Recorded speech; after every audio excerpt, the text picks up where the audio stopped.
ഇറാന്റെ 14ാമത് പ്രസിഡന്റ് തെരഞ്ഞെടുപ്പ് ഇന്ന് നടക്കും.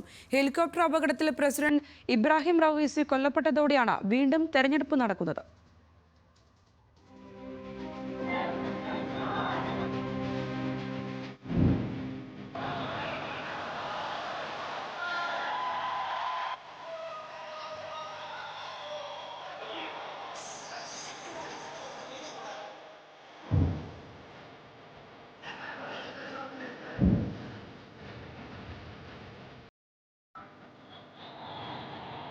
ഇറാൻ പ്രസിഡന്റ് തെരഞ്ഞെടുപ്പിനായി ഇത്തവണ 80 പേരാണ് നാമനിർദ്ദേശം സമർപ്പിച്ചത്. ഭരണഘടനാ നിരീക്ഷണ സമിതിയായ ഗാർഡിയൻ കൗൺസിൽ മത്സരിക്കാൻ അനുമതി നൽകിയത് 6 പേർക്ക് മാത്രമാണ്. വൈസ് പ്രസിഡന്റ് അമീർ ഹുസൈൻ ഖാസിസാദെ ഹമേഷി ഇന്നലെ തെരഞ്ഞെടുപ്പിൽ നിന്ന് പിന്മാറിയതോടെ 5 പേർ മാത്രമാണ് മത്സര രംഗത്തുള്ളത്.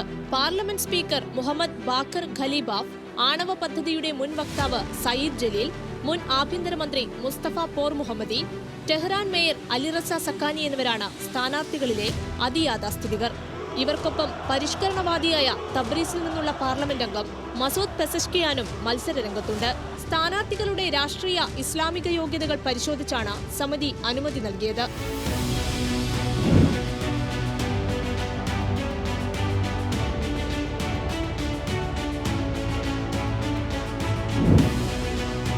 ആയത്തുള്ള അലി ഖമേനിയും ചീഫ് ജുഡീഷ്യറി നാമനിർദ്ദേശം ചെയ്ത് പാർലമെന്റ് അംഗീകരിക്കുന്ന ഇസ്ലാമിക നിയമജ്ഞരും ചേർന്ന 12 അംഗ പുരോഹിതന്മാരുടെ പാനലാണ് സ്ഥാനാർത്ഥി നിർണയം പൂർത്തിയാക്കിയത്. ഇറാനിൽ തിരഞ്ഞെടുക്കപ്പെടുന്ന പ്രസിഡന്റ് രാജ്യത്തെ അനുദിന ഭരണകാര്യങ്ങൾ മാത്രം നോക്കുമ്പോൾ ഇറാന്റെ ആണവ പദ്ധതി, വിദേശനയം തുടങ്ങിയ വിഷയങ്ങളുടെ അധികാരം കൈകാര്യം ചെയ്യുന്നത് പരമോന്നത നേതാവ് ആയത്തുള്ള അലി ഖമേനിയാണ്.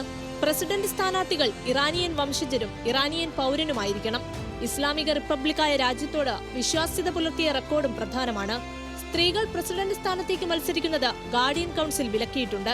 എന്നാൽ ഇറാൻ ഭരണഘടന സ്ത്രീകളെ മത്സരരംഗത്ത് വിലക്കുന്നില്ലെന്ന് ചില ഉന്നത പുരോഹിതന്മാരും മനുഷ്യാവകാശ അഭിഭാഷകരും വാദിക്കുന്നു.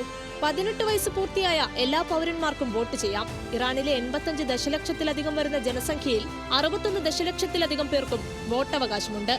ബാലറ്റ് എണ്ണുമ്പോൾ 50% വോട്ട് ഒരു സ്ഥാനാർത്ഥിയും നേടിയില്ലെങ്കിൽ ഫലപ്രഖ്യാപനത്തിന് ശേഷമുള്ള ആദ്യ വെള്ളിയാഴ്ച ആദ്യ സ്ഥാനങ്ങളിലെത്തിയ 2 സ്ഥാനാർത്ഥികൾ തമ്മിൽ മത്സരം നടക്കും.